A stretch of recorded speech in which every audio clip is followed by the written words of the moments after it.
Okay, let's go off script. Women and children only! Women and children only, women and children first, they always say. Avoid killing them, keep them safe from harm.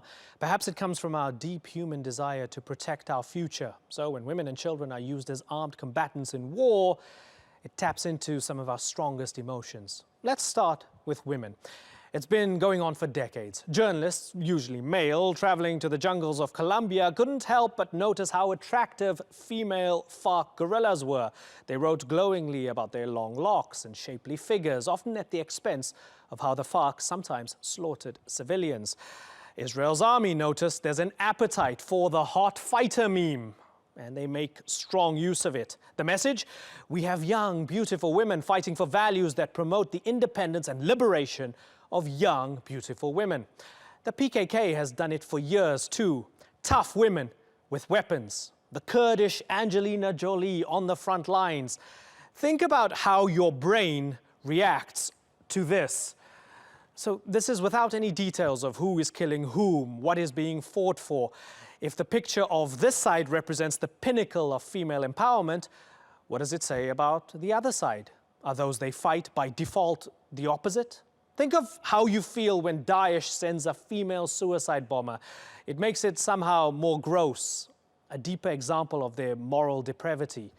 Why?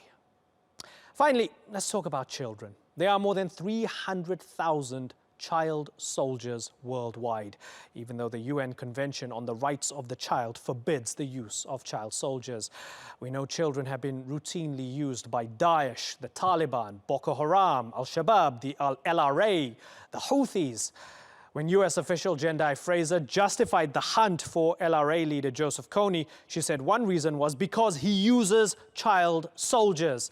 But an investigation showed the State Department allowed South Sudan's military to recruit and use child soldiers because they were allies. Which brings us to this, the YPG, the Syrian wing of the terror group, the PKK, seemingly using child soldiers. This is not just condoned, but glorified by US Central Command. Now, to be clear, we don't know their age exactly, but take a look.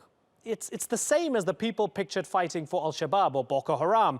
They're not carrying their birth certificates on the battlefield, but we can tell they're really young. Yet no moral outrage, because they're US allies fighting Daesh. And while they do fight Daesh, their related factions also conduct bombing campaigns against civilians in Turkey. A Pentagon official said that even though it wasn't acceptable for an under-18 to be armed and sent to a war, it wasn't surprising given what was called the situation in the region and the cultural structure. Maybe Al-Shabaab or the Houthis will quote that back at the US the next time they're criticized for using child soldiers. In war, when it comes to framing narratives, women and children first. Let us know what you think.